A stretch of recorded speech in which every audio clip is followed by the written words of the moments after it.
Olá, povo de Deus, sexta-feira da 28ª semana do Tempo Comum, São Lucas, 18 de outubro de 2024.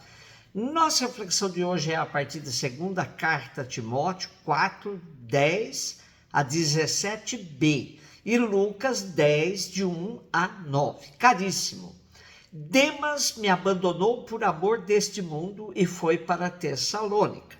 Crescente foi para a Galácia. Tito para a Dalmácia, só Lucas está comigo. Toma contigo Marcos e traze-o, porque me é útil para o ministério.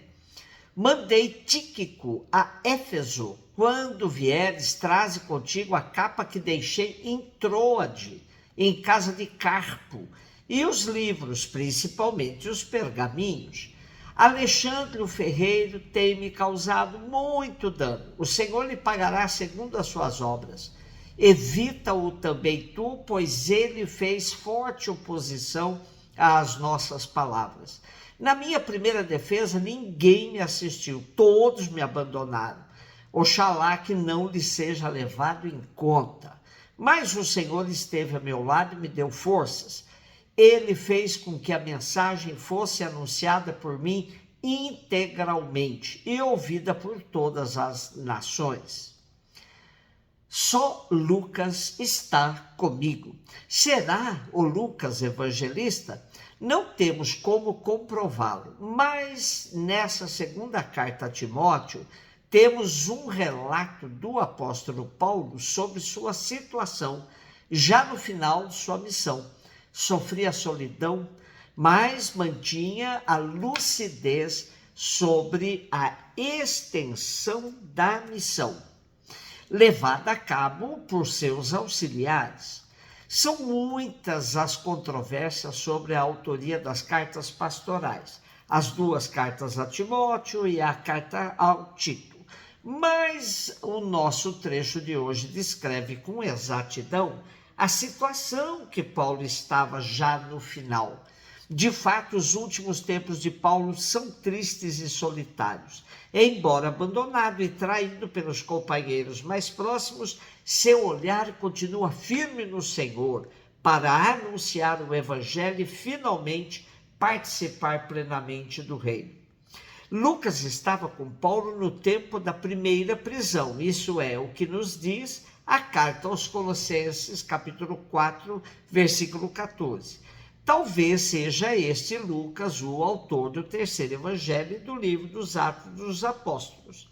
Marcos, ou João Marcos, foi companheiro circunstancial e já havia tido divergência com Paulo, mas o encontramos como companheiro fiel no tempo da perseguição.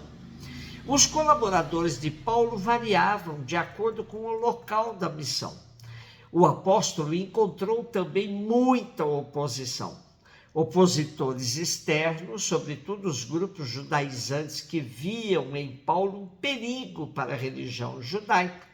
As oposições internas nas comunidades vinham da parte de alguns pregadores que destoavam do conteúdo da doutrina ou que acusavam o apóstolo de aproveitador. Todos esses fatos sobre os primórdios do cristianismo servem para percebermos que tudo começou com muitas controvérsias e debates acalorados. Lucas 10, de 1 a 9. O Senhor escolheu outros 72 discípulos e os enviou 2 a 2 na sua frente a toda a cidade e lugar onde ele próprio devia ir. E dizia-lhes: a messe é grande, mas os trabalhadores são poucos. Por isso, pedi ao dono da messe que mande trabalhadores para a colheita. Eis que vos envio como cordeiros para o meio de lobos. Não leveis bolsa, nem sacola, nem sandálias. Não cumprimenteis ninguém pelo caminho. Em qualquer casa em que entrardes, dizei primeiro: a paz esteja nesta casa.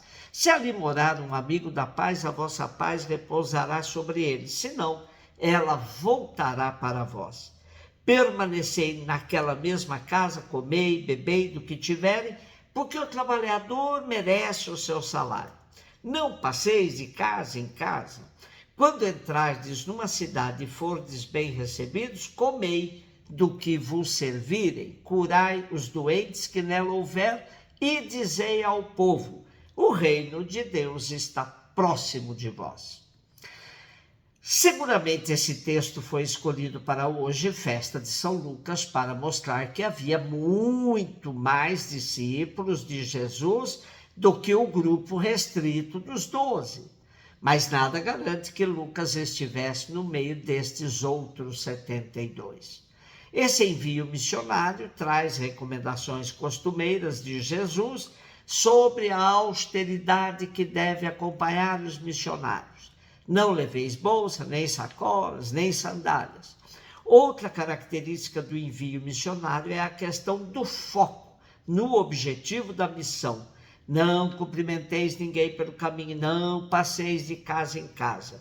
Isso significa que nada e ninguém deve distrair os missionários da real e urgente perspectiva missionária. Nessa mesma ótica, temos a outra recomendação de Jesus. Em qualquer casa em que entrardes, dizei primeiro: a paz esteja nesta casa. Se ali morar um amigo da paz, a vossa paz repousará sobre ele, senão voltará para vós. Jesus sabia que a missão não teria aceitação incondicional da parte de todos. Os missionários deverão se hospedar onde forem bem acolhidos, e aí sim os sinais do reino deverão se destacar, sobretudo da cura dos enfermos. Mas Jesus, em momento algum, ilude seus discípulos quanto ao sucesso da missão, pois todas as suas recomendações são antecedidas de um lembrete muito forte: eis que vos envio como cordeiros para o meio de lobos. Ainda neste envio missionário dos 72 discípulos, Jesus lhes diz que a messe é grande, os operários são poucos, e que eles devem pedir ao Pai, que é dono da messe, que envie mais operários para a colheita. Operários são todo tipo de servidores do reino que assumem a missão, colocando seus dons e carismas a serviço do reino. Hoje constatamos uma diminuição significativa de ministros e ministras em nossas comunidades. Há uma imensa área missionária carente de anunciadores do reino. É claro que temos os problemas quanto à disponibilidade dos batizados e batizadas, mas não devemos deixar de olhar os obstáculos colocados pela própria instituição.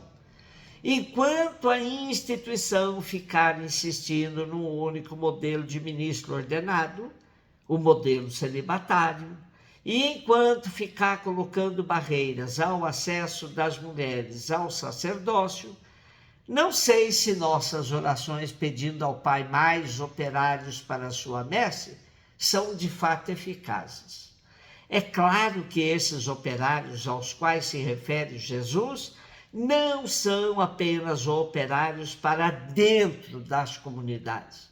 Para anunciar que o reino de Deus está próximo, homens e mulheres dispostos a fomentar uma igreja verdadeiramente em saída serão o alvo principal de nossos pedidos ao Pai.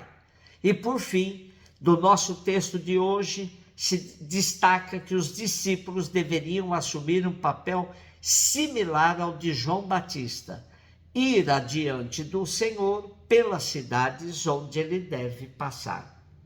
São Lucas, que celebramos hoje, chamado por Paulo de amado médico, pode ser o mesmo que redigiu o terceiro evangelho e os Atos. Nestes textos temos com maior clareza a opção de Jesus pelos pobres, a presença das mulheres como discípulas queridas do Mestre, que são coisas bem próprias de Lucas. Um beijo no seu coração.